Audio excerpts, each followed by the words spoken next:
नमस्कार। आज हम डिस्कस करेंगे इंपॉर्टेंट करंट अफेयर के क्वेश्चन। आप नेशनल इंटरनेशनल अफेयर के क्वेश्चन भी कह सकते हैं। हर एक question exam point of view से इंपॉर्टेंट है और आने वाले एग्जाम से आपकी डेफिनेटली हेल्प करेगा, जैसे कि पहले भी करता रहा है। चाहे वो आपका आने वाला पेपर 1 का एग्जाम है, चाहे आप हाईकोर्ट के एग्जाम के लिए तैयारी कर रहे हैं, या फिर आप तैयारी कर रहे हैं कांस्टेबल के एग्जाम के लिए, या फिर Himachal Pradesh public service commission के किसी और एग्जाम, या फिर हिमाचल प्रदेश राज्य चयन आयोग के अपकमिंग एग्जाम के लिए तैयारी कर रहे हैं, आपको डेफिनेटली हेल्प मिलेगी, जैसे कि पहले भी मिलती रही। क्वेश्चन नंबर 1 से डिस्कशन को स्टार्ट करते हैं। बोलते हैं who has been appointed as new chief justice of India. तो बोलते हैं कि नए चीफ जस्टिस जो इंडिया के बने हैं, सुप्रीम कोर्ट के जो नए जज बने हैं, वो कौन जो है वो बने हैं। अब देखिए, अगर बात की जा रही है चीफ जस्टिस की, मुख्य न्यायाधीश की बात की जा रही है, तो वो जो है वो किसको बनाया गया है, वो जस्टिस BR गवानी को बनाया गया है। ऑप्शन ए जो है वो सही आंसर इसका हो जाएगा। अब यहाँ पर भी हमें कुछ इंपॉर्टेंट पॉइंट्स जो है वो जानने हैं। इंपॉर्टेंट पॉइंट्स हमें यहाँ पर क्या क्या जानने हैं। ये जो जस्टिस BR गवानी है, इनका नाम है पूरा जस्टिस भूषण रामकृष्णन गवानी। ये जो है वो नए सुप्रीम कोर्ट के जज जो है वो बने हैं। और ये जो है वो इनसे पहले जो चीफ जस्टिस थे वो थे जस्टिस संजीव खन्ना।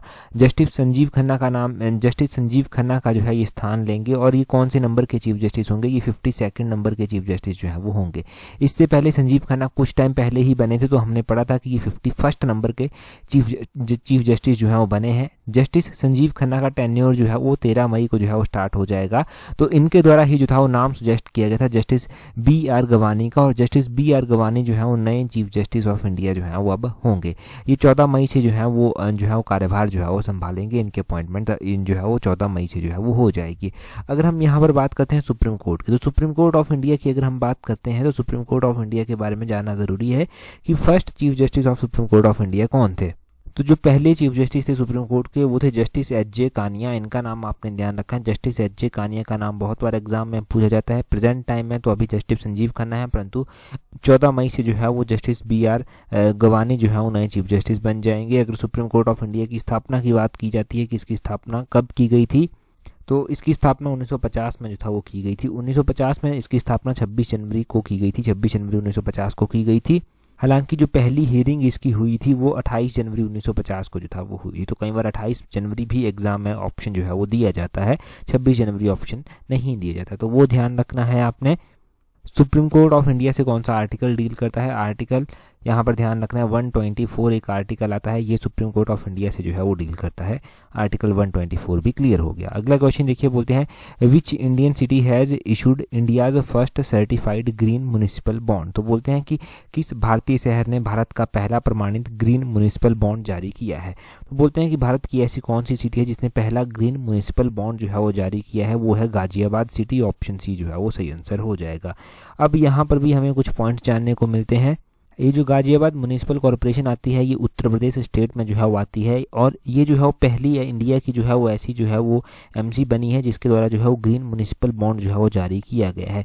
ये स्वच्छ भारत मिशन अर्बन के तहत जो है वो जारी किया गया है। अच्छा, ग्रीन बॉन्ड होता क्या है, क्यों इसको जारी किया जाता है। ग्रीन बॉन्ड इसलिए जारी किया जाता है ताकि यहाँ से पैसा इकट्ठा कर जो है वो ग्रीन जो प्रोजेक्ट होते हैं उनके ऊपर जो है वो पैसा जो है वो लगाया जा सके, ताकि पर्टिकुलरली जो एरिया यहाँ पर कवर होते हैं, जैसे कि रिन्यूएबल एनर्जी का जो है वो इस तरह के एरिया हो गए, क्लीन ट्रांसपोर्टेशन हो गया, सस्टेनेबल वाटर मैनेजमेंट हो गया, इस तरह की चीज़ों को जो है वो बढ़ावा दिया जाता है। गाजियाबाद ने जो है वो 150 करोड़ रुपया का जो है वो ये बॉन्ड जारी किया है। India's first green municipal bond जो है ये जारी इसके द्वारा जो है वो किया गया है। यहाँ पर हमने स्वच्छ भारत मिशन अर्बन की भी बात की। अगर हम स्वच्छ भारत मिशन अर्बन के बारे में जानते हैं तो इसको लॉन्च कब किया गया था। देखिए, स्वच्छ भारत मिशन अर्बन भी एक इम्पॉर्टेंट प्रोजेक्ट जो है वो सेंट्रल गवर्नमेंट का है, और इसको जो है वो 2014 में 2 अक्टूबर को जो था वो लॉन्च किया गया था। 2 अक्टूबर को जो है गांधी जयंती होती है, नॉन वायलेंस डे भी उस दिन मनाते हैं। तो 2 अक्टूबर 2014 को इसको स्वच्छ भारत मिशन अर्बन को जो था वो लॉन्च किया गया था। Ministry of housing and urban affairs के तहत इसको लॉन्च किया गया था। ये सब आपने जो है वो यहाँ से ध्यान रखना है। यहाँ से कोई भी क्वेश्चन बन सकता है। अगला क्वेश्चन हम देखेंगे, यहाँ पर बोलते हैं बागलीहार बांध किस नदी पर बनाया गया है। अब ये बागलीहार बांध जो है वो क्यों चर्चा में जो है वो आता है। ये बागलीहार बांध इंपॉर्टेंट है क्योंकि इंडिया के द्वारा जो है वो पानी रोका गया है। अभी हम पूरी बात जो है वो डिस्कस करते हैं यहाँ पर, परंतु ये जो बागलीहार बांध है ये कौन सी नदी के ऊपर बना हुआ है, तो ये चेनाब नदी के ऊपर जो है वो बना हुआ है। ऑप्शन सी जो है वो सही आंसर इसका हो जाएगा। अच्छा, ये चेनाब नदी के ऊपर बागलीहार बांध जो है वो बना है। अब क्या कॉन्टेक्स्ट रहा कि ये चर्चा में जो है वो बागलीहार बांध आया। अब इंडिया के द्वारा जो है पाकिस्तान का पानी जो है वो रोका गया है, तो ये बागलीहार डैम से जो है वो रोका गया है। बागलीहार डैम से जो है वो पानी रोका गया है और चेनाब नदी के ऊपर जो है ये डैम जो है वो बना हुआ है। बागलिहार डैम चेनाब नदी के ऊपर बना हुआ है और जम्मू कश्मीर के रामबन डिस्ट्रिक्ट में जो है ये बना हुआ है। ये भी आपने ध्यान रखना है।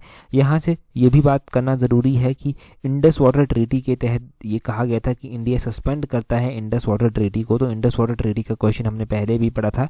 ये ट्रीटी जो था वो कब साइन हुई थी? 1960 में जो था ये ट्रीटी जो था वो साइन हुई थी। इस ट्रीटी में क्या कहा गया था? ये वर्ल्ड बैंक के तहत, वर्ल्ड बैंक के द्वारा जो था वो इसको साइन करवाया गया था उस टाइम। इसमें ये कहा गया था कि जो ईस्टर्न रिवर है जिसमें ब्यास, रावी, सतलुज जो है वो आती हैं, इन नदियों का जो पानी है, इन 3 नदियों का जो पानी है वो कंट्रोल किया जाएगा इंडिया के द्वारा। और जो वेस्टर्न फ्लो रिवर है जिसमें इंडस, चेनाब और झेलम आता है, ये आपको पता है चेनाब वही है चंद्रभागा अपनी लाहौल स्पीति वाली, इंडस यानी कि सिंधु नदी हो गया, झेलम एक नदी है। तो इन नदियों का जो पानी है वो जो है वो पाकिस्तान इस्तेमाल करेगा, ये कहा गया था। अब चेनाब नदी हमारे यहाँ से बहोकर बहती है, पहले अपने हिमाचल से ये निकलती है चंद्रभागा, फिर चेनाब चंबा में भी जाती है, फिर उसके बाद जो है ये जम्मू कश्मीर में एंटर कर जाती है। इसके ऊपर एक डैम बना था जिसके तहत जो है ये, जिसके ऊपर जो है वो पानी रोक दिया गया है। तो पाकिस्तान को यहाँ से दिक्कत हो सकती है। अभी धीरे धीरे जो है वो जो दोनों कंट्रीज़ के बीच में रिलेशन है वो डे बाई डे जो है वो ख़राब होते नज़र आ रहे हैं। दूसरी ओर हमें ये भी देखने को मिलता है कि इंडिया ने जो है वो जितने भी मेल और जितने भी पार्सल पाकिस्तान को जाते थे उन सब को जो है वो बंद कर दिया है, उन सब को जो है वो सस्पेंड कर दिया है। पाकिस्तान के साथ इस तरह का कोई भी एक्सचेंज नहीं होगा, चाहे वो एयर से था, चाहे वो सरफेस से जो था वो था। चाहे कोई एयर के थ्रू डाक जाती थी, चाहे वो सरफेस टू सरफेस जाती थी, वैसी डाक अब नहीं जाएगी, वो भी इंडिया के द्वारा सस्पेंड कर दी गई है। तो ये बागलिहार डैम एक स्टार लर्नर क्वेश्चन है, खासकर अगर एचएस पब्लिक सर्विस कमीशन के ऐसे किसी एग्जाम के लिए तैयारी कर रहे हैं जो अच्छी प्रेस्टिजियस पोस्टेज माने जाती हैं। ऐसे तो पूछने को तो एग्जाम में कोई भी क्वेश्चन पूछ जाता है, परंतु ऐसे क्वेश्चन स्टेटमेंट बनाकर ज़्यादा पूछे जाते हैं, ये देखा गया है पहले भी सिनेरियो। अगला क्वेश्चन देखिए, बोलते हैं recently who has been reelected as new prime minister of Australia. तो बोलते हैं कि ऑस्ट्रेलिया के अभी हाल ही में नए प्रधानमंत्री के रूप में किसको बनाया गया है। तो ऑस्ट्रेलिया के ये नए प्रधानमंत्री जो बने हैं, ये यहाँ पर लिखा भी गया है री इलेक्टेड है, ये फिर से बने हैं। तो इनका नाम है एंथनी एल्बनीज़। ऑप्शन ए जो है वो सही आंसर इसका हो जाएगा। एंथनी एल्बनीज़ जो है वो नए प्रधानमंत्री जो हैं वो बने हैं। और आपने यहाँ पर ध्यान रखना है कि जब भी किसी कंट्री की बात होती है तो न्यू अपॉइंटमेंट्स हम देखते हैं। तो हमने देखा था कि दिसंबर 2024 में फ्रांस में भी नए प्रधानमंत्री जो था वो बनाए गए थे, वो फ्रैंकोइस बेरियो को बनाया गया था। ये फ्रांस के प्रधानमंत्री जो था वो उस टाइम बने थे। हमने कनाडा में भी देखा था कि कनाडा के भी जो है वो नए प्राइम मिनिस्टर जो है वो बनाए हैं। तो कनाडा के जो नए प्राइम मिनिस्टर बनाए गए हैं वो किसको जो है वो बनाया गया है, उनका नाम भी आपने ध्यान रखना है कि कनाडा के जो नए प्रधानमंत्री बने हैं वो मार्के कार्नी जो है वो बने हैं। ये कनाडा के जो है वो बने हैं, ठीक है, ये कनाडा के जो है वो बने हैं। यहाँ पर लिखा भी गया है थोड़ा थोड़ा इसके बारे में। Mark Carney appointed as Canada's new prime minister, ये आपने ध्यान रखना है। फ्रांस के भी आपने जान लिए। अगर हम यहाँ पर ऑस्ट्रेलिया की बात कर ही रहे थे तो ऑस्ट्रेलिया की कैपिटल कहाँ पर है? कैनबेरा में ऑस्ट्रेलिया की कैपिटल जो है वो आती है, ये बात आपने ध्यान रखनी है। उसके बाद हमने फ्रांस पढ़ा, तो फ्रांस की कैपिटल कहाँ पर आती है? फ्रांस की कैपिटल जो है वो पेरिस में फ्रांस की कैपिटल जो है वो है। उसके बाद हमने कनाडा भी जो है वो पढ़ा, तो कनाडा की कैपिटल जो है वो कहाँ पर है? ओटावा। ओटावा जो है वो कनाडा की कैपिटल जो है वो आती है। यहाँ पर मैं लिख देता हूँ ओटावा, ये ज़रूरी है कैपिटल्स याद रखना। अभी हम अगले क्वेश्चन की ओर जो है वो कदम बढ़ाएंगे। अगले क्वेश्चन में क्या बोलते हैं? बोलते हैं with which country India signed an intergovernmental agreement on April 28, 2025 for the procurement of 26 Rafale marine fighter jets. तो बोलते हैं कि किस देश के साथ भारत ने जो है वो 26 राफेल मैरीन लड़ाकू विमानों को खरीदने के लिए जो है वो एक अंतर सरकारी समझौता जो है वो किया है, और ये समझौता 28 अप्रैल 2025 को जो है वो हुआ है। इंडिया देखो अलग अलग कंट्री से जो है वो अलग अच्छे संबंध बनाने की कोशिश जो है वो करती है, तो वैसे ही इंडिया ने जो है वो राफेल मैरीन फाइटर जेट्स खरीदने की बात भी कही है। ये 26 जो है वो राफेल मैरीन जेट्स खरीदे जाएंगे, और ये फ्रांस से खरीदने की बात जो है वो कही है। ऑप्शन सी सही आंसर इसका हो जाएगा। फ्रांस के साथ इंडिया के संबंध काफ़ी अच्छे हैं। इंडिया और फ्रांस ने इंटर गवर्नमेंटल एग्रीमेंट 28 अप्रैल 2025 को जो था वो साइन किया था। इसमें 26 राफेल मैरीन जेट्स जो है वो खरीदेंगे। इंडियन नेवी के लिए ये जो है वो खरीदे जाएंगे।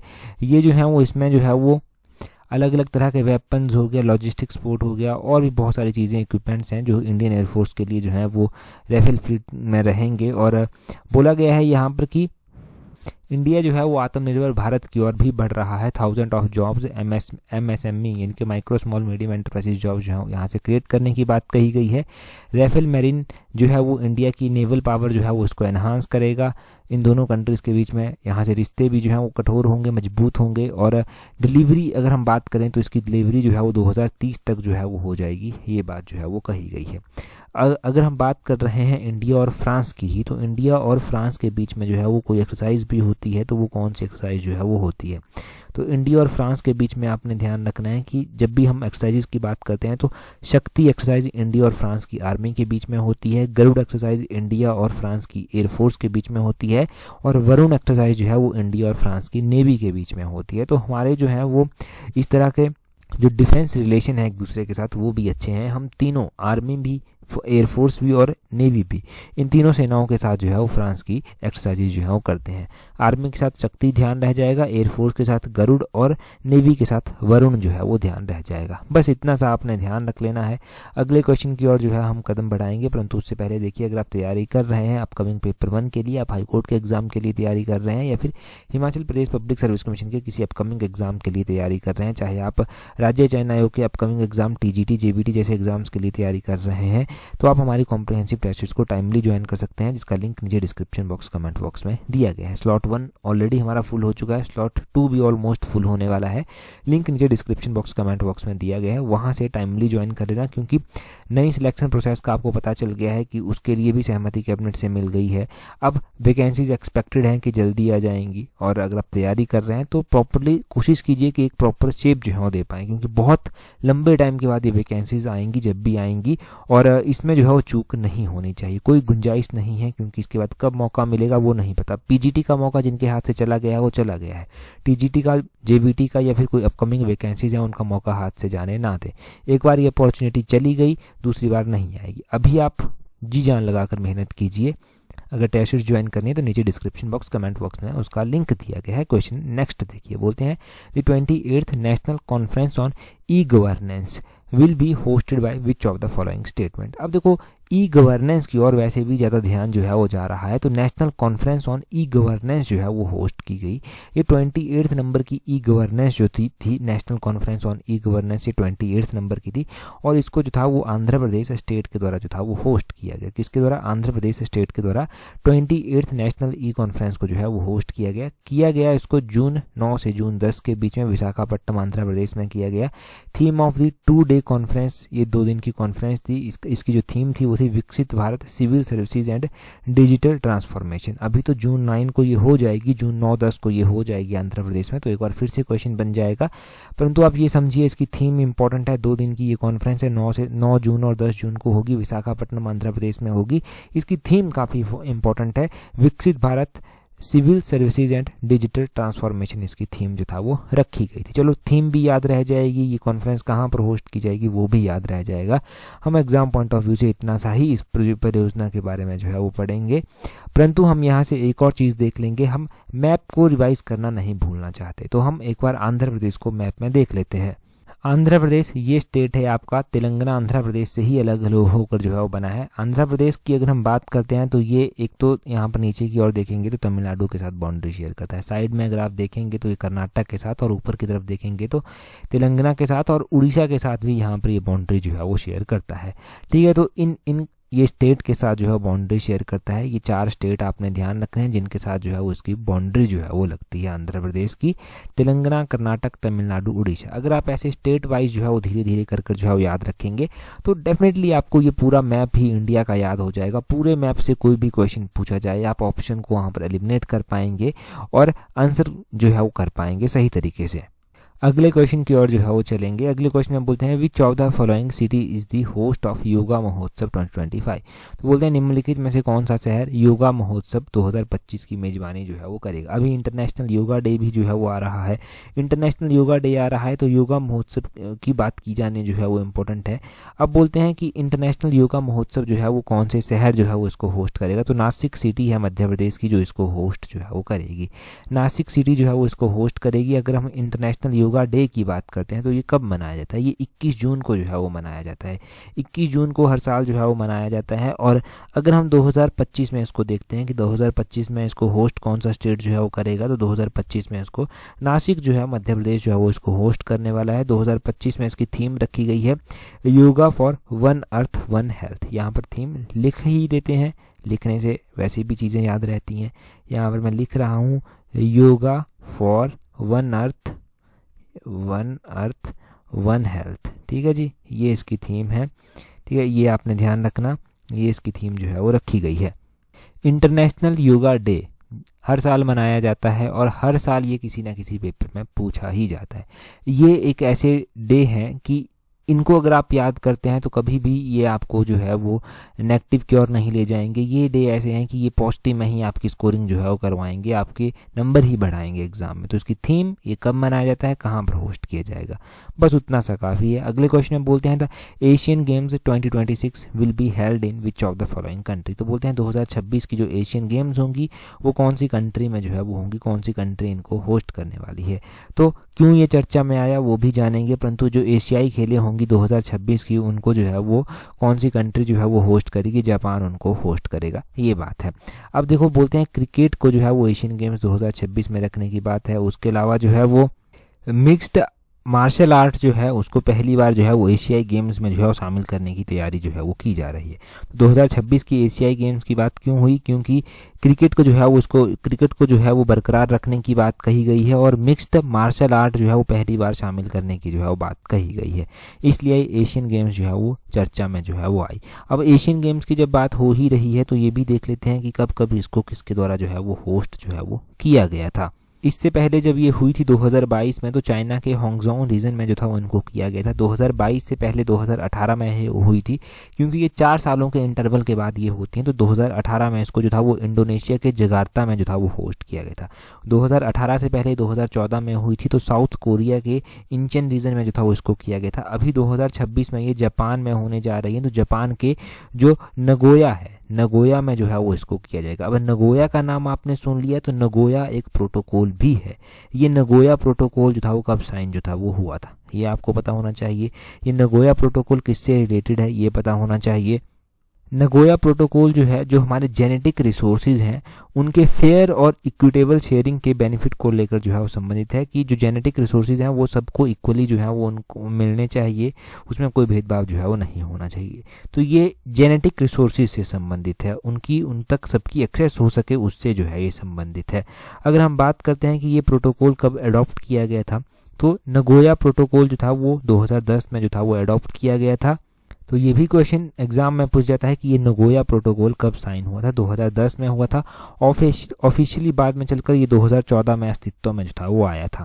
ठीक है जी, तो ये सब बातें यहाँ से नगोया प्रोटोकॉल की हो गई, एशियन गेम्स की हो गई। तो अब ना ही आपको एशियन गेम्स 2026 की भूलेंगी, ना ही आपको ये नगोया प्रोटोकॉल भूलेगा।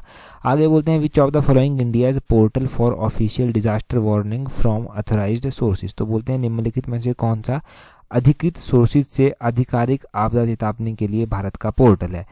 देखो ये जो डिजास्टर आता है, तो डिजास्टर को अगर हम बात करते हैं, डिजास्टर की बात करते हैं तो इसकी जानकारी प्रॉपर लोगों को मिल सके, ये जो आपदा चेतावनी है ये लोगों को प्रॉपर मिल सके, तो इसके लिए एक पोर्टल जो है वो चलाया गया है। इस पोर्टल का नाम पूछा गया है, इसका नाम है सचेत पोर्टल। सचेत ऑप्शन सी जो है वो सही आंसर इसका हो जाएगा। अब देखो ये जो सचेत पोर्टल, सचेत ऐप जो है वो लॉन्च किया गया है, इसके बारे में थोड़ा सा जान लेते हैं। सचेत ऐप प्रधानमंत्री नरेंद्र मोदी जी के द्वारा इसको हाईलाइट किया गया क्योंकि ये इंडिया का फर्स्ट एंड ओनली ऐसा नेशनल पोर्ट है जिसको जो है वो लोगों के लिए जो है वो लगाया गया है और पब्लिकली गवर्नमेंट सोर्सेज से जो है ये अथोराइज्ड है।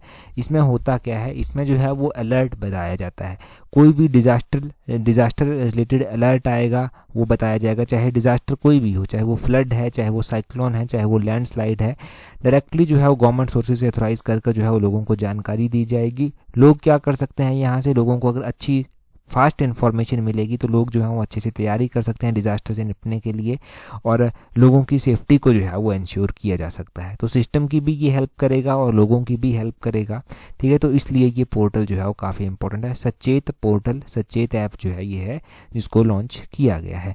आगे बोलते हैं कंसीडर द फॉलोइंग स्टेटमेंट। हमारे पास कुछ एक यहाँ पर कथन दिए गए हैं, आपको इन कथनों के ऊपर विचार करना है और बताना है कि इनमें से कौन सा कथन जो है वो सही है, कौन सा सही नहीं है।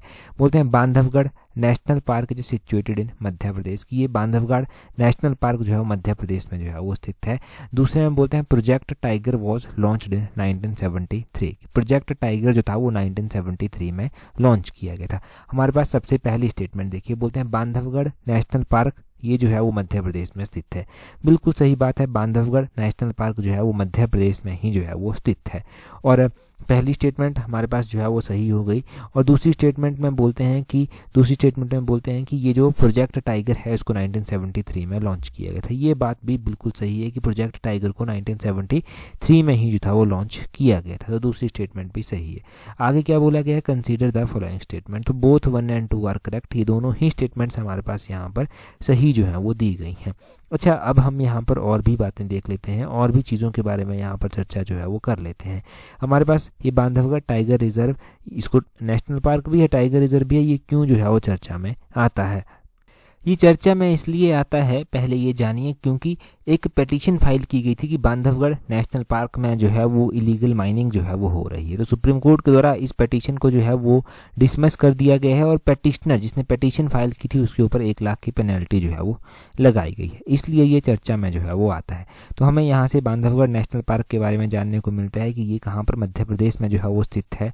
और ये जो है वो नेशनल पार्क जो है वो 1968 में जो था वो बना था। इसको बाद में चलकर टाइगर रिजर्व जो था वो बना दिया गया था 1993 में।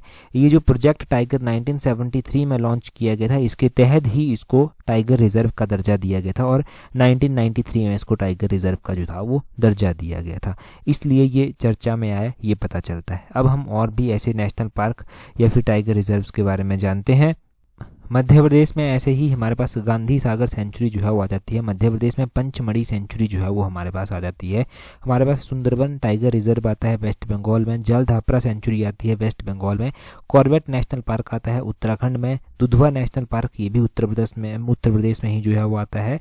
और हमारे पास जो है वो दक्षिगम नेशनल पार्क जम्मू कश्मीर में आता है। हमारे पास जो है वो एक नामधापा नेशनल पार्क आता है जो कि अरुणाचल प्रदेश में आता है। खजरंगा नेशनल पार्क जो है वो असम में जो है वो आता है। ये आपने ध्यान रखना है। अगर हम वैसे ही बात करते हैं कि इंडिया का फर्स्ट नेशनल पार्क कौन सा है, तो इंडिया का जो फर्स्ट नेशनल पार्क है वो है हेले national park. Jim Corbett national park भी इसको बोलते हैं। 1936 में जो था ये बना था, ठीक है। और आपने क्या ध्यान रखना है यहाँ से कि जो जिम कॉर्बेट नेशनल पार्क है ये आता कौन से स्टेट में है, तो ये उत्तराखंड स्टेट में जो है वो आता है। इंडिया की जो फर्स्ट बायोस्फीयर रिजर्व है वो कौन सी है, तो वो नीलगिरी बायोस्फीयर रिजर्व जो है वो आ जाती है। तो पहली बायोस्फीयर रिजर्व ध्यान रखना है, पहला नेशनल पार्क इंडिया का जो है वो ध्यान रखना है। यही बेसिक क्वेश्चन जो हैं वो यहाँ से बनते हैं। अगर देखो आपको थोड़ी सी भी जानकारी इसके बारे में है तो आप मुझे कमेंट कर ये बताओ कि घाना बर्ड सेंचुरी जो है वो कहाँ पर आती है। घाना बर्ड सेंचुरी जो है वो कौन से इंडियन स्टेट में जो है वो फॉल करती है, ये आप जल्दी से कमेंट करके बता दो। अगर नहीं भी आता है तो एक बार देखकर ही कमेंट करके बता देना।